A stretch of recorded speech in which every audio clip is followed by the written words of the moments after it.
Hello, आप सभी कैसे हैं? उम्मीद करते हैं आप सब लोग ठीक होंगे। हमने 1, 2, 3, 4 चैप्टर तक आपको एनसीईआरटी कंप्लीट करवा दिया था एमसीक्यू फॉर्मेट में ज्योग्राफी का।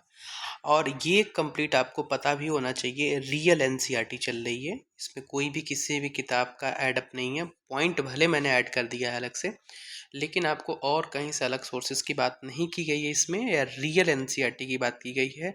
एकदम फिल्टर करके क्वेश्चन को बनाया गया है जो आपके एग्जाम में सीधे के सीधे आपके टपकने वाले हैं। तो चलिए आइए स्टार्ट करते हैं क्वेश्चन नंबर 1 से। कह रहा है कि भारत में जैव विविधता वाले, मतलब भारत में विश्व, आपको बोल रहा है विश्व की जैव विविधता वाले देशों में से एक है। तो कितने विश्व जैव विविधता वाले देशों में से एक है? तो ऑप्शन नंबर बी यानी 12 जैव विविधता वाले देशों में से एक। आपको पता होना चाहिए कि भारत में जैव मंडल आरक्षित क्षेत्र कितने हैं। जैव मंडल, तो भारत में कुल 18 जैव मंडल आरक्षित क्षेत्र हैं, जिसमें से क्या किया गया है आपके एनसीईआरटी में से तो केवल 10 जिसमें से नीचे में शामिल किया गया है, लेकिन वैसे अपडेटेड में पढ़िए 12 ऐसे हैं जो जैव निचय में इसको शामिल किया गया है। अगले क्वेश्चन में आएगा, उनको जरूर जिक्र करेंगे हम। ठीक है, अगला पॉइंट है, क्वेश्चन नंबर 2 आपके सामने है कि प्राकृतिक वनस्पति कौन है, किस वनस्पति के नाम से जाना जाता है। प्राकृतिक वनस्पति कौन है और ये किस वनस्पति के नाम से जाना जाता है? तो उसको हम अक्षत वनस्पति के नाम से जानते हैं। ये आपका एनसीईआरटी उठाएंगे आपको मिल जाएगा, अक्षत वनस्पति के नाम से हम जानते हैं। आइए अगला पॉइंट है आपके सामने कि भारत में कितने प्रकार की प्राकृतिक वनस्पतियां मिलती हैं। तो आपको यह पता होना चाहिए, भारत में आपको 5 प्रकार की प्राकृतिक वनस्पतियां मिलती हैं, जिसमें से पहला होता है आपका, मैं आपको यहाँ पे नोट डाउन कर दे रहा हूँ, उष्णकटिबंधीय। ठीक है, उष्णकटिबंधीय सदाबहार वन। ठीक है, आप लिख समझ गए। दूसरा होता है यही उष्णकटिबंधीय पर्णपाती वन। ठीक है, पर्णपाती वन। तीसरा होता है उष्णकटिबंधीय फिर कांटेदार वन। क्या होता है? कांटेदार वन होता है। और चौथा में क्या होता है? पर्वतीय वन। क्या होता है? पर्वतीय वन। और पांचवे में बात करें तो ये होता है मैंग्रोव वन, जो आपकी नमी भूमि वाले क्षेत्र में पाया जाता है। मैंग्रोवम आपको पता होना चाहिए कि पश्चिम बंगाल का क्षेत्र है, जो पश्चिम बंगाल तटीय इलाका है जहाँ पे मैंग्रोव और सुंदरी वृक्ष पाए जाते हैं, वो मैंग्रोव तट का इलाका है। तो ये आपके कुल 5 प्रकार की प्राकृतिक वनस्पतियाँ भारत में मिलती हैं। अब अगला पॉइंट आपके सामने क्या कह रहा है कि रबर का संबंध किस प्रकार की वनस्पति से है। तो इसमें कह रहा है पहला ऑप्शन टुंड्रा, उसके बाद कह रहा है हिमालय, उसके बाद कह रहा है मैंग्रोव, उसके बाद कह रहा है उष्णकटिबंधीय वर्षावन। ये ऑप्शन नंबर डी इसका करेक्ट आंसर बनता है। आपको पता होना चाहिए ये आपका तटीय इलाके, जैसे आपके साउथ की तरफ चले जाएंगे, जैसे केरला तमिलनाडु का पार्ट, इस प्रकार के जो है वहाँ पे उष्णकटिबंधीय वर्षा वन पाए जाते हैं, वहाँ पर आपका रबर का उत्पादन होता है। ठीक है, ये क्वेश्चन बहुत ज़्यादा इंपॉर्टेंट है, बहुत सारे एग्जाम में आया हुआ है कि सिमलीपाल जीव मंडल कहाँ है, यानी जैव मंडल कहाँ है। तो ये आपके उड़ीसा राज्य में पड़ता है। ऑप्शन नंबर 20 के साथ करेक्ट आंसर होता है। अगला पॉइंट है कि भारत के कौन से जीव मंडल नीचे विश्व के जीव मंडल नीचे में शामिल नहीं है। यानी हमारा जो जैव मंडल है 18, उस 18 में से इसमें से कितने ऐसे जीव नीचे हैं जो आपके विश्व के जीव मंडल में शामिल किए गए हैं। तो मैं आपको बता दूं, आपके टोटल आपके एनसीईआरटी में 10 दिया हुआ है। ठीक है, उस 10 में आपका मानस, नौक्रेक, आपका सिमलीपाल, इस प्रकार से आपके और भी हैं जो आपके दिए हुए हैं। उसमें से मैं आपको बताना चाहूँ तो मैं आपको बता सकता हूँ कि इसमें कौन कौन से आपके एनसीईआरटी, यदि मेरे नोट्स को आप पढ़ते हैं तो आपको उसमें मिल जाएंगे। मैं आपको बता दूं कि 12 इसमें हैं, चूँकि 10 को अपडेट कर लीजिएगा, 12 हैं, जिसमें से पहला आपको मिल जाएगा सुंदरवन भी इसमें आ जाएगा। ठीक है ना, नंदा देवी आ जाएगी। ठीक है, मन्नार की खाड़ी आ जाएगा, नीलगिरी आ जाएगा, ग्रेट निकोबार आ जाएगा, और सिमलीपाल तो हमने बता ही दिया, नागरिक बता दिया, मानस बता दिया। ठीक है ना, इसमें ये सारी चीज़ें हैं जो आपको ऐड करनी है। जैसे अचन कमर आ गया, इस प्रकार की चीज़ें हैं जो आपको जयमंडल में शामिल किया गया है। ठीक है, चलिए अगला पॉइंट है कि फ्लोरा शब्द किसके लिए उपयोग किया जाता है। तो फ्लोरा शब्द आपका पौधों के लिए उपयोग किया जाता है। क्लियर है, तो इसमें जो ऑप्शन होगा ना, इसमें कह रहा है इनमें से कोई ऐसा नहीं है जिसको शामिल नहीं किया गया, यानी सारे के सारे शामिल किए गए। तो ऑप्शन नंबर डी इसका करेक्ट आंसर बनेगा। पर्णपाती वनों में वर्षा की जो सीमा होती है ना, वो लगभग आपको 70 सेंटीमीटर से लेकर के और 100 सेंटीमीटर के आसपास होती है। एनसीईआरटी में दिया हुआ है ये, तो ऑप्शन नंबर डी इसका करेक्ट आंसर बन जाएगा। अब कह रहा है कि व्यापारिक महत्व के कुछ पौधे हैं, मतलब कि जिनका मतलब जिनका पौधारोपण ही आपकी व्यापारिक महत्व के लिए किया जाता है, आर्थिक रूप से किया जाता है। तो ये आपका पहला ऑप्शन है आबनूस। आबनूस जो होता है ना, वो व्यापारिक महत्व के पौधे के अंतर्गत आता है। आपको आम नहीं लगाते हैं उस व्यापारिक महत्व से, शीशम नहीं लगाते हैं आप, नीम नहीं लगाते हैं, ये सारी की सारी चीज़ें। यदि आप शीशम की बात करेंगे तो शीशम भी एक व्यापारिक महत्व से आता है, लेकिन इनका यूज़ एक्चुअली किया नहीं जाता है। तो व्यापारिक महत्व की बात करें तो ऑप्शन नंबर ए आबनूस ही आएगा, जो आपके एनसीईआरटी में दिया हुआ है। एक और बहुत ही मशहूर क्वेश्चन, बहुत ही ज़्यादा वेरी वेरी इंपॉर्टेंट होने वाला क्वेश्चन है कि एक सींग वाले गैंडे कहाँ पाए जाते हैं। तो एक सींग वाले गैंडे हैं ना, जो असम में पाए जाते हैं। कहाँ पाए जाते हैं? ये असम में पाए जाते हैं। क्लियर है? इंपॉर्टेंट है ये पॉइंट आपका, ठीक है ना। चलिए अगले पॉइंट की तरफ हम बढ़ते हैं। अगला पॉइंट है कि उष्णकटिबंधीय वन में कितने सेंटीमीटर वर्षा होती है। तो उष्णकटिबंधीय वन में लगभग आपको 200 सेंटीमीटर के आसपास बारिश देखने को मिलती है। क्लियर है मेरी बात? चलिए अगले पॉइंट की तरफ बढ़ते हैं। क्वेश्चन नंबर नेक्स्ट कह रहा है कि कांटेदार जो वन होते हैं ना, वो किस क्षेत्र में पाए जाते हैं। तो कांटेदार वन जो होते हैं ना, आपको पता है जहाँ पर गर्मी ज़्यादा होगा, पानी के क्षेत्र कम होगा, पर्वतीय इलाका नहीं होगा, वहाँ पर ही तो कांटेदार वन पाए जाएंगे। तो आपका जो ऑप्शन नंबर ए है, यानी शुष्क क्षेत्र में आपके पाए जाएंगे। क्लियर है? अगला पॉइंट है सॉरी रिपीट हो गया क्वेश्चन ये। अगला पॉइंट है कि ट्रॉपिकल एवरग्रीन फॉरेस्ट का अन्य नाम क्या है। तो ट्रॉपिकल एवरग्रीन, इसका नाम ही है एवरग्रीन। इसका मतलब ये शब्द यहीं से निकल रहा है कि ये सदाबहार होगा, दलदली होगा नहीं, कांटेदार नहीं होगा। तो ये आपका ऑप्शन नंबर बी जो होता है नहीं, सदाबहार वन को ही हम ट्रॉपिकल एवरग्रीन फॉरेस्ट के नाम से जानते हैं। सॉरी। अगला पॉइंट है कि भारत में सबसे ऊंचाई पर जाने वाली वनस्पति कौन सा है, यानी वहाँ पर उपजाई जाने वाली, यानी सबसे ज़्यादा उगता है सबसे हाई हाई पे जा करके। तो मैंग्रोव आपको पता है, ये आपके दलदली भूमि जैसे असम वाले क्षेत्र, सुंदरवन इलाका के क्षेत्र में होता है। पर्णपाती वन तो पता ही है, कांटेदार वन पता ही है। तो ऑप्शन नंबर ए अल्पाइन जो वृक्ष होती हैं ना, वो आपकी काफ़ी हाइट पे जा करके उगने वाली वनस्पतियों के अंतर्गत आता है। अगला पॉइंट है कि पर्वतीय वनों की ऊपरी ढलानों पर कौन सा पेड़ पाए जाते हैं। तो आपको पता होना चाहिए देवदार और चीड़ पाए जाते हैं, जो इस प्रकार के वन होते हैं। ठीक है ना, जैसे आपकी बर्फबारी होती है तो इसके ढलान की वजह से ये बर्फ आपके रुकता नहीं है और पेड़ सुरक्षित बचे रहते हैं। ठीक है ना। अगला पॉइंट देखिए, आर्द्र शीतोष्ण कटिबंधीय वन की जो ऊंचाई होती है ना, वो लगभग 1000 से लेकर के लगभग 2000 मीटर के आसपास होती है। तो और कौन सा ऑप्शन सही होता है। तो पहला ऑप्शन नंबर ए इसका करेक्ट आंसर है। आपको सब के सब क्वेश्चन मेरे नोट से मिल जाएंगे। यदि आपको मेरे नोट्स पढ़ने हैं तो डिस्क्रिप्शन में लिंक दिया हुआ है, आप जाकर के टेलीग्राम चैनल को ज्वाइन करिए और फ्री ऑफ कास्ट जाकर के वहाँ से आप पीडीएफ पढ़ सकते हैं। इस पूरे एमसीक्यू की पीडीएफ भी आपको मिल जाएगी वहाँ पर के, तो जाकर के चैनल को ज्वाइन कर लीजिए। और आपको बता दें कि आपको एमसीक्यू रोज क्विज भी कराई जाती है, अच्छे अच्छे मटेरियल्स भी प्रोवाइड किए जाते हैं फ्री ऑफ कॉस्ट, कोई भी पैसे 1 रुपये नहीं लेने होते हैं। ठीक है ना। तो आप लोग बस चैनल पे बने रहिए और चैनल को प्यार दीजिए और अपने दोस्तों के बीच में वीडियो को ज़रूर शेयर करिए, और एक लाइक तो जरूर बनता है जिससे मुझे मोटिवेशन जरूर मिले। ठीक है ना। चलिए अगले पॉइंट की तरफ बढ़ते हैं। जिम कॉर्बेट राष्ट्रीय उद्यान कहाँ स्थित है। तो जिम कॉर्बेट आपको पता है बहुत ही फेमस है। तो जिम कॉर्बेट राष्ट्रीय उद्यान आपको पता है उत्तराखंड में है, और ये ऐसा ऐसा राष्ट्रीय उद्यान है जो आपके पूरे भारत का सबसे ज़्यादा यहाँ पर ये बहुत बड़ा आपका राष्ट्रीय उद्यान है, बहुत पुराना राष्ट्रीय उद्यान है। ठीक है ना। अगला पॉइंट है कि मैंग्रोव वन का सबसे बड़ा क्षेत्र भारत में कहाँ है। तो मैंग्रोव वन का सबसे बड़ा क्षेत्र आपको पता होना चाहिए, सुंदरबन का डेल्टा के क्षेत्र के अंतर्गत आता है मैंग्रोव वन। अच्छा, अगला पॉइंट की तरफ बढ़ते हैं। अब वहीं पर एक सुंदरी वृक्ष पाई जाती है, आपको पता होना चाहिए। केवल भारत में पाई जाने वाली वह औषधि कौन सी है जो रक्तचाप में प्रयोग की जाती है। मैं आपको बता दूं एग्जाम के दृष्टिकोण से बहुत ही ज़्यादा इंपॉर्टेंट है। ठीक है ना। ये आपका एक पौधा है सर्पगंधा। क्या है? सर्पगंधा एक पौधा होता है जो आपको हाई ब्लड प्रेशर में आपका ये काम आता है। क्लियर है मेरी बात। करा कि वह कौन सी औषधि है जो डायबिटीज तथा पाचन शक्ति में मदद करता है। तो जो भी डायबिटीज के पेशेंट हैं, जैसे आप लोग को मेथी वेथी खाते हैं ना सुबह, तो वैसे एक और आप लोग यदि आपके घर में डायबिटीज के पेशेंट हैं तो आप जाहिर से ट्राई कर सकते हैं, जो जामुन होता है ना, जामुन उनको खिलाइए। और जामुन खाने से आपको डायबिटीज में काफ़ी कंट्रोल होता है, काफ़ी इससे उनका बैलेंस बना रहता है। तो ऑप्शन नंबर डी इसका करेक्ट आंसर बनता है।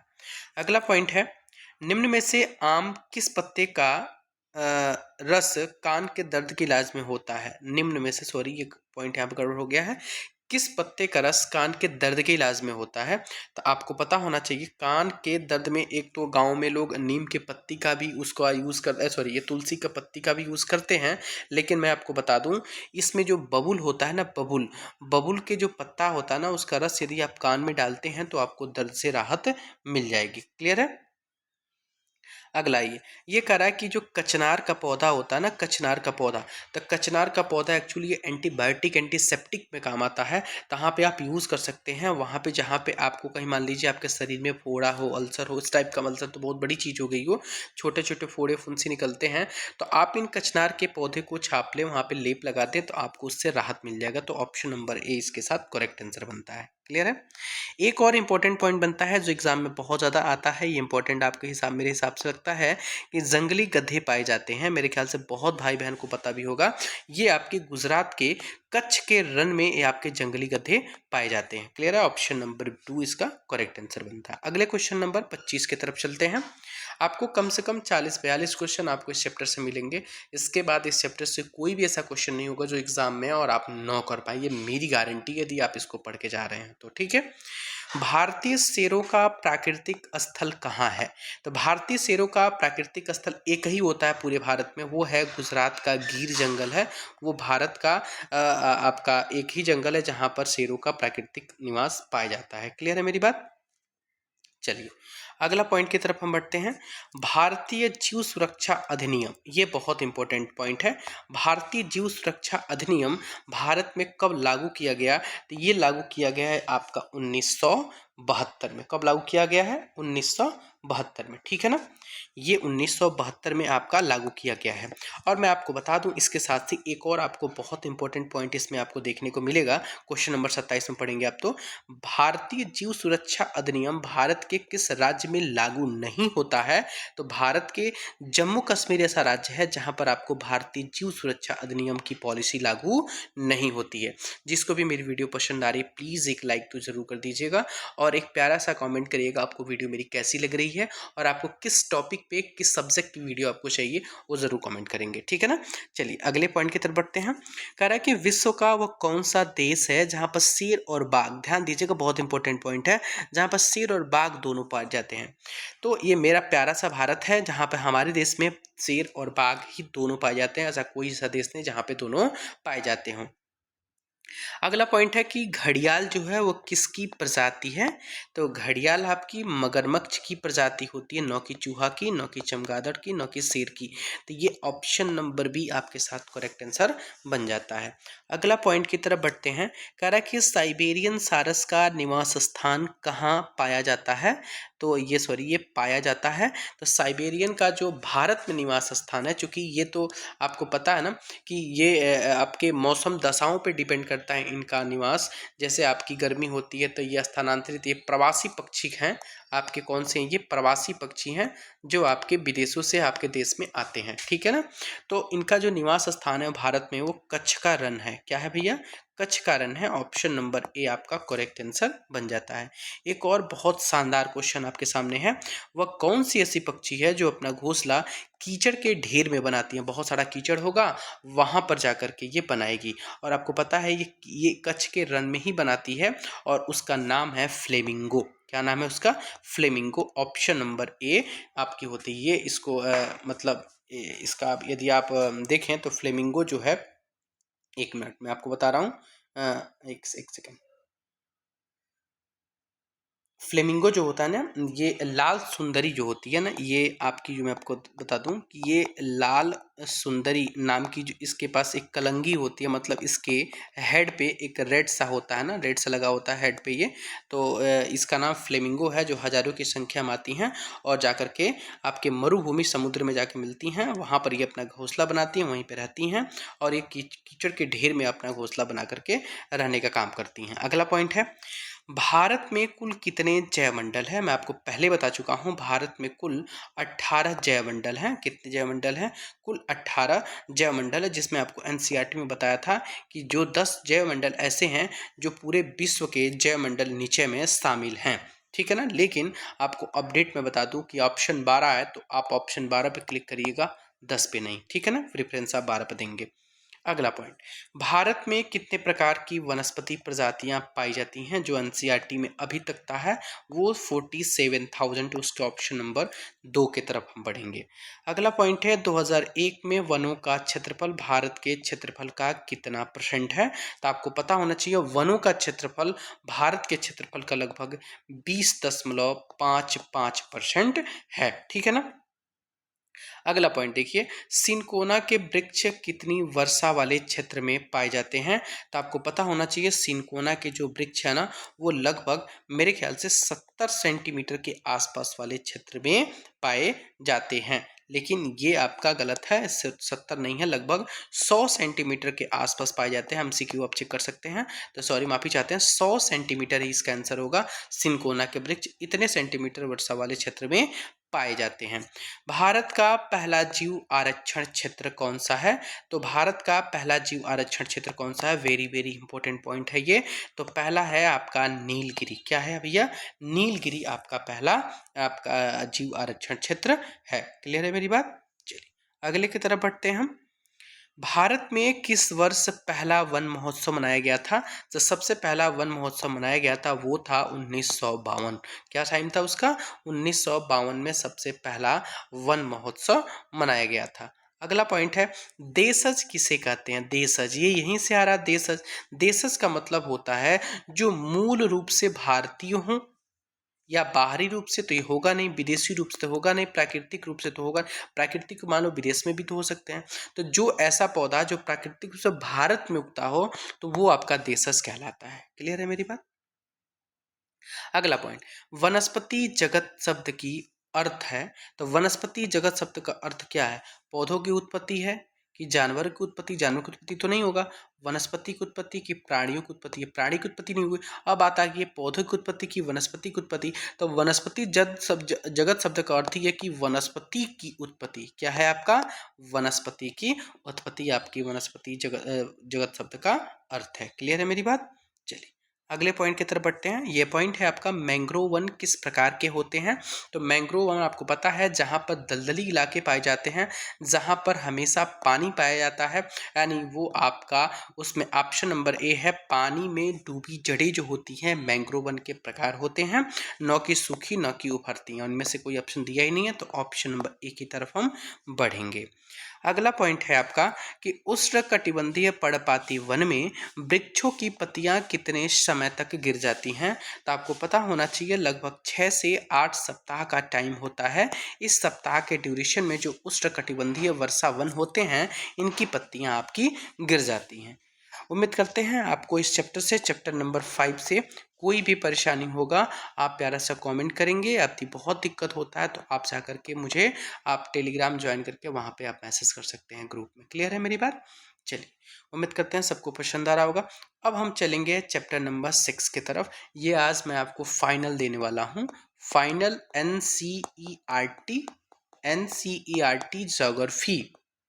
मैंने आपको वादा किया था कि मैं आपको एमसीक्यू कराऊंगा, वो भी एकदम फिल्टर एमसीक्यू कराऊंगा जो बिल्कुल एग्जाम में डायरेक्ट आपके क्वेश्चन मिलने वाले हैं। और आप देख सकते हैं मेरे जो भी मटेरियल्स आप कहीं भी कोई भी कॉपी पेस्ट नहीं पाएंगे। हम कोई भी कॉपी पेस्ट नहीं करते, मैं खुद से बनाता हूँ कंटेंट। इसके लिए इतना मेहनत के लिए एक कॉमेंट और एक, यदि आप सब्सक्राइब नहीं किए तो प्लीज़ चैनल को सब्सक्राइब जरूर कर लेंगे। ठीक है ना।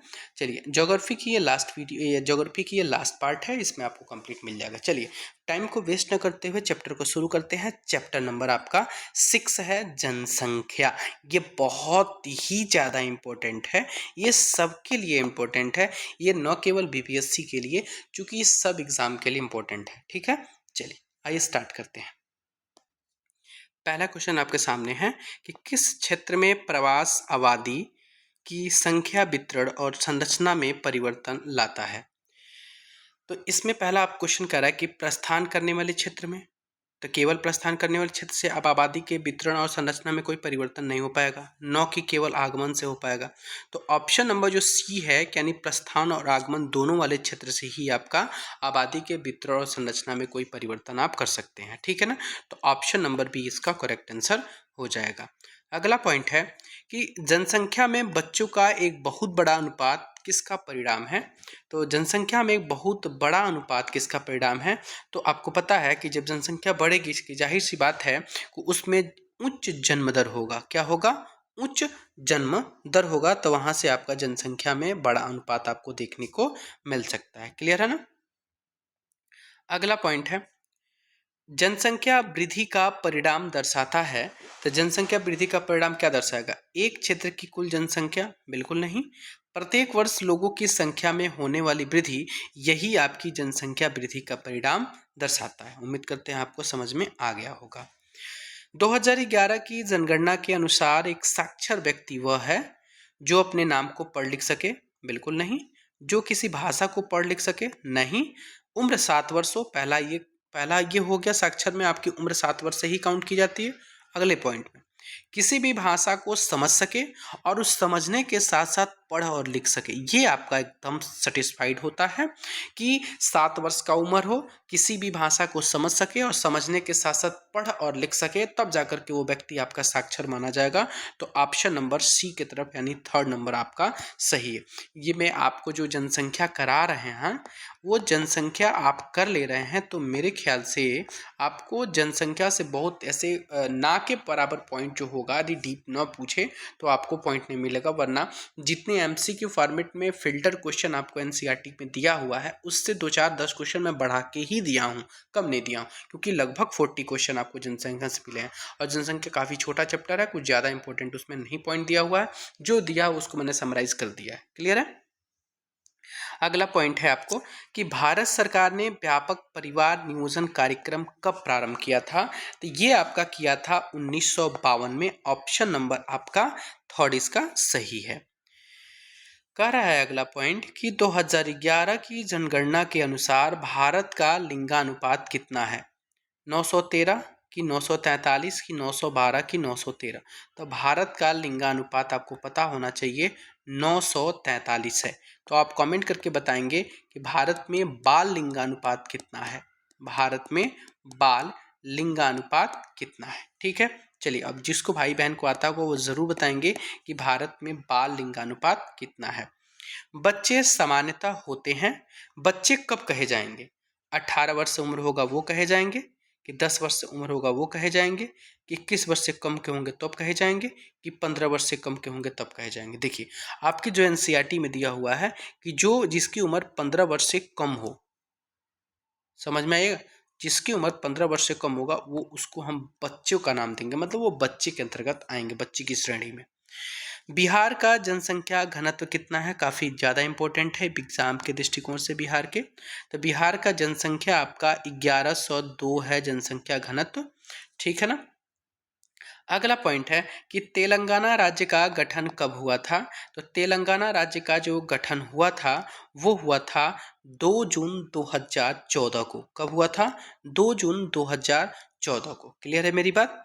चलिए अगले पॉइंट की तरफ बढ़ते हैं कि दक्षिण में जनसंख्या घनत्व में सबसे ज़्यादा किसका है। तो सबसे ज़्यादा जो जनसंख्या घनत्व है वो केरल का है। कितना है? लगभग 865 के आसपास, ऐसा ही कुछ है, कंफर्म नहीं हो पा रहा डिजिट, लेकिन ये केरल है। क्लियर है, मैं आपको कंफर्म कर दे रहा हूँ। ये 865 नहीं है, ये 860 के आसपास है। 860 आसपास है आपका केरल का जनसंख्या घनत्व। तो आपके दक्षिण राज्य की बात कर रहा है, दक्षिण क्षेत्र में। कह रहा है कि निरपेक्ष वृद्धि का मतलब क्या होता है। निरपेक्ष वृद्धि का मतलब होता है पहले की जनसंख्या माइनस बाद की जनसंख्या, कि बाद की जनसंख्या माइनस पहले की जनसंख्या, की कुल जनसंख्या। इसका मतलब क्या होगा? कोई भी आप, यदि आप एक बार एनसीईआरटी मेरी पढ़े होंगे ना, आप 100% कोई भी चीज़ों को इसमें से बता पाएंगे। तो आप जब निरपेक्ष विधि की बात करते हैं तो आप माइनस किसमें से करेंगे, कि मान लीजिए आज जनसंख्या आपकी 11 में जनसंख्या मान लीजिए 3 लाख है और 12 में जनसंख्या 5 लाख हो गई, तो यही तो निरपेक्ष वृद्धि हुई है। तो कितनी वृद्धि हुई? तो 2 लाख की। तो इसका मतलब जो बाद वाली जनसंख्या है उसमें से पहले वाली जनसंख्या को तो माइनस कर रहे हैं। इसका मतलब बाद की जनसंख्या माइनस पहले की जनसंख्या, ऑप्शन नंबर 2 की तरफ हम जाएंगे।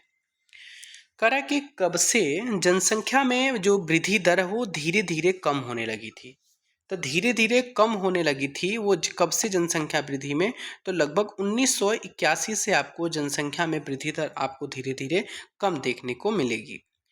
जनसंख्या में होने वाले 3 प्रमुख प्रक्रिया कौन कौन सी है? तो 3 जो प्रमुख प्रक्रिया है वो है आपका जन्म दर है, वो है मृत्यु दर और उसके बाद प्रवास। ये 3 फैक्टर जो होते हैं वो काम करते हैं जनसंख्या में होने वाले 3 प्रमुख प्रक्रिया हैं, जो ऑप्शन नंबर ए इसका करेक्ट आंसर होता है। रोजगार में वृद्धि एवं जीवन स्तर पर क्या दिखता है? तो रोजगार में जब वृद्धि की बात करेंगे तो वहां पे हम बात करेंगे अभिकर्षण का। किसकी बात करेंगे? अभिकर्षण का। लेकिन यही वहीं पे बेरोजगारी, गरीबी, भुखमरी की बात करेंगे तो वहां पे आपको अपकर्षण की बात की जाएगी। किसकी बात की जाएगी? अपकर्षण की बात की जाएगी। क्लियर है? अगला पॉइंट है 2011 जनगणना के अनुसार भारत की कुल जनसंख्या कितनी है? तो भारत की कुल जनसंख्या आपको पता होना चाहिए 1 अरब 21 करोड़ के आसपास ये आपकी जनसंख्या, चूंकि इस समय अपडेट कर दिया गया है। आपका जनगणना आपका 2026 से शुरू होगा, आपको पता चल जाएगा। वैसे आप देख सकते हैं नेट पे दूसरा कुछ बता रहा है, ठीक है ना। वैसे 2011 की जनगणना के अनुसार इतना है। कह रहा है कि भारत की जनसंख्या विश्व की जनसंख्या का लगभग कितना परसेंट है? तो लगभग आपका 2.4% आपका विश्व की जनसंख्या का आपका भारत है, उतना 2.4। और क्षेत्रफल के अकॉर्डिंग आपको पता होना चाहिए कितना है? 16% आसपास है ना। चलिए, क्या है 16%? आप कमेंट करके बताएंगे क्या मैं सही हूं कि गलत हूं। भारत का क्षेत्रफल कितना है? तो भारत का जो क्षेत्रफल है वो 32,87,263 किलोमीटर स्क्वायर है। ये ऑप्शन नंबर 3 की तरफ हम जाएंगे। क्लियर है? चलिए, अब आइए अगले में क्वेश्चन में क्या है कि 2011 जनगणना के अनुसार भारत की साक्षरता दर कितनी है? तो भारत की साक्षरता दर आपको पता होना चाहिए कि 74.04% है भारत की साक्षरता दर। ऑप्शन नंबर 3 के तरफ जाएंगे हम। भारत में सबसे पहले जनगणना कब शुरू हुई थी? तो 1872 में शुरू हुई थी। कौन गवर्नर जनरल था आपको पता होना चाहिए। 1872 में भारत में जब जनगणना शुरू हुई थी तो उस समय लॉर्ड मेयो था। कौन था? लॉर्ड मेयो के समय से आपको पता होना चाहिए कि जनगणना शुरू हुई थी। लेकिन ये जनगणना आकर के 1981 में इसको कंटिन्यू कर दिया गया था। और हर 10 वर्ष पे आपकी जनसंख्या आज भी होती है, जो 1981 से कंटिन्यू हुई थी। और ये पूरे भारत में नहीं हुई थी 1872 में, पूरे भारत में आपको 1981 से शुरू हुआ। क्लियर है? भारत में सबसे पहले संपूर्ण जनगणना कब शुरू हुई थी? संपूर्ण जनगणना आपको पता है लॉर्ड कैनिंग किसके समय में हुआ था? आप बताएंगे इसमें कि 1881 में कौन था? लॉर्ड रिपन था। कौन था? रिपन। रिपन के समय से 1881 में जनगणना शुरू होती है और उसके बाद से ही हर 10 वर्ष पे आपकी जनगणना की जाती है। ठीक है, तो वही क्वेश्चन अगला आ रहा है कि भारत में जनगणना कितने वर्ष के अंतराल पर की जाती है? तो भारत में जनगणना हर 10 वर्ष के अंतराल पर की जाती है। ऑप्शन नंबर 3 की तरफ हम बढ़ेंगे। अगला पॉइंट, 2011 जनगणना के अनुसार भारत का जनसंख्या घनत्व कितना है? तो भारत का जनसंख्या घनत्व है आपका 382। इतने लोग आपके प्रति किलोमीटर एरिया में रहते हैं। अब हम समझेंगे कि जनसंख्या घनत्व का मतलब क्या होता है, कि जनसंख्या घनत्व किसे कहते हैं। अगले क्वेश्चन में आ गया, क्या प्रति 2 किलोमीटर एरिया में रहने वाले लोगों की संख्या? नहीं, बिल्कुल गलत है। प्रति इकाई क्षेत्रफल में रहने वाले लोगों की संख्या। बिल्कुल सही, यही मेरा करेक्ट आंसर बन जाता है ऑप्शन नंबर 2 कि 1 किलोमीटर स्क्वायर एरिया में कितने लोग रह रहे हैं वहाँ वही उसकी आपकी जनसंख्या घनत्व कहलाएगी। तो यहाँ से आप बता सकते हैं कि 2011 की जनगणना के अनुसार 382 व्यक्ति जो हैं वो प्रति किलोमीटर स्क्वायर के एरिया में रहते हैं। क्लियर है मेरी बात? चलिए अगला पॉइंट से देखिए, भारत में किस राज्य की जनसंख्या सबसे अधिक है? तो किस राज्य की जनसंख्या सबसे अधिक है? तो आपको पता होना चाहिए भारत में सबसे ज़्यादा उत्तर प्रदेश की जनसंख्या सबसे अधिक है। आप बताएंगे बिहार की जनसंख्या तीसरे नंबर पे आती है। दूसरे नंबर पे आपको पता होना चाहिए कौन सा है, तो महाराष्ट्र है। और तीसरे नंबर पे आपका बिहार आता है। क्षेत्रफल की दृष्टि से भारत का सबसे बड़ा जो राज्य है वो कौन सा है? जो क्षेत्रफल की दृष्टि से सबसे बड़ा राज्य आपको पता होना चाहिए राजस्थान है। कौन सा है? राजस्थान है। अब कह रहा है कि राजस्थान की आबादी भारत की कुल आबादी का लगभग कितना परसेंट है? तो भारत की कुल आबादी का लगभग 5.5% है। 2011 की जनगणना के अनुसार भारत की जनसंख्या विश्व की कुल जनसंख्या का लगभग कितना परसेंट है? तो 17.5% है। मैं आपको पहले गलत बताया था, लेकिन आपको कमेंट करके नहीं बताया, जो मतलब इस सॉरी, ये तो लाइव नहीं चल रही क्लास, मुझे चल रहा था लाइव चल रहा है, माफी चाहते हैं। 16% नहीं है, आपका 17.5% है भारत की कुल जनसंख्या का, ठीक है ना। विश्व की कुल जनसंख्या का भारत 17.5% है, ठीक है। अगला पॉइंट, 2011 की जनगणना के अनुसार बिहार की आबादी कुल जनसंख्या के अनुसार कितने स्थान पर है? तो आपको बताए थे हम, लगभग तीसरे स्थान पर है बिहार की जनसंख्या। भारत में सर्वाधिक साक्षरता दर किस राज्य की है? तो हमारे ख्याल से सभी भाई बहन को पता होना चाहिए, वो है केरल। कौन सा है? केरल। और यदि हम नॉर्थ ईस्ट की बात करें, हम पूर्वी राज्यों की बात करें, तो सबसे पहला राज्य है जो कंप्लीट साक्षरता दर हासिल कर लिया, वो है आपका मिजोरम। कौन सा है? मिजोरम आपका जो है वो कंप्लीट साक्षरता हासिल कर चुका है पूर्वी क्षेत्र में। किधर? पूर्वी क्षेत्र में। क्लियर है? अगला पॉइंट है, भारत की औसत आयु संरचना कितनी है? मतलब यदि कंप्लीट देखा जाए भारत की जनसंख्या में, तो कितने वर्ष तक लोग जीते हैं लगभग? तो लगभग 64.6 वर्ष हैं, वो भारत की लोगों की औसत आयु की संरचना है ये, ठीक है। अगला पॉइंट है कि सन 2001 की जनगणना में प्रति 1000 पुरुषों पर महिलाओं का अनुपात की स्थिति क्या है? तो आपको पता होना चाहिए, इसका लिंगानुपात पूछ रहा है, तो ये 943 है। ऑप्शन नंबर सी की तरफ हम बढ़ेंगे, थर्ड नंबर। केंद्र शासित प्रदेशों में सबसे कम जनसंख्या किसकी है? तो आपको पता होना चाहिए लक्षद्वीप का सबसे कम जनसंख्या है। किसकी जनसंख्या अत्यंत विरल है? तो इसमें ऑप्शन दिया है नागालैंड का, कि मिजोरम का, कि अरुणाचल प्रदेश का, कि मणिपुर का। तो सबसे कम विरल है अरुणाचल प्रदेश का। कितना? तो मेरे ख्याल से 17 होना चाहिए जनसंख्या घनत्व, ठीक है ना। जनसंख्या घनत्व ये 17 होना चाहिए जनसंख्या घनत्व आपका, मेरे ख्याल से चेक कर लीजिएगा आप एक बार, ठीक है। चलिए अगला पॉइंट की तरफ बढ़ते हैं हम। 2001 और 2011 की जनगणना के अनुसार भारत के किस राज्य में लिंगानुपात सबसे कम है?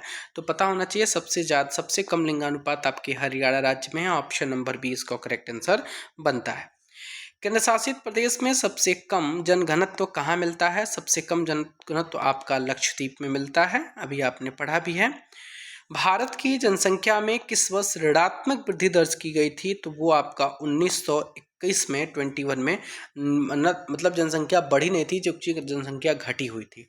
आपको पता भी होना चाहिए बहुत सारी इस समय क्रांतियां भी चल रही थी। 1919 के जलियांवाला बाग हत्याकांड हुआ था, उसके पहले आपको बंगाल विभाजन हुआ था 1905 का, पार्लियामेंट्री सुधार हुआ था 1909 में, बहुत सारी चीज़ें हुई थी। इसके वजह से आप जनसंख्या वृद्धि में कोई भी विकास की परियोजनाएं नहीं लाई गई थी।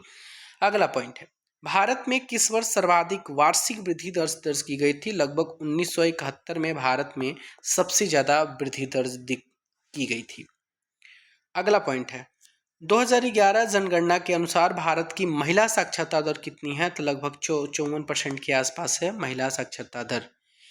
2011 में 10 लाख से ज़्यादा जनसंख्या वाले शहर कितने हैं? लगभग आपके 53 ऐसे शहर हैं जिनकी जनसंख्या 10 लाख से ज़्यादा है। तो ऑप्शन नंबर हम डी की तरफ बढ़ेंगे। 2011 जनगणना के अनुसार बिहार की जनसंख्या भारत की कुल जनसंख्या का लगभग कितना परसेंट है?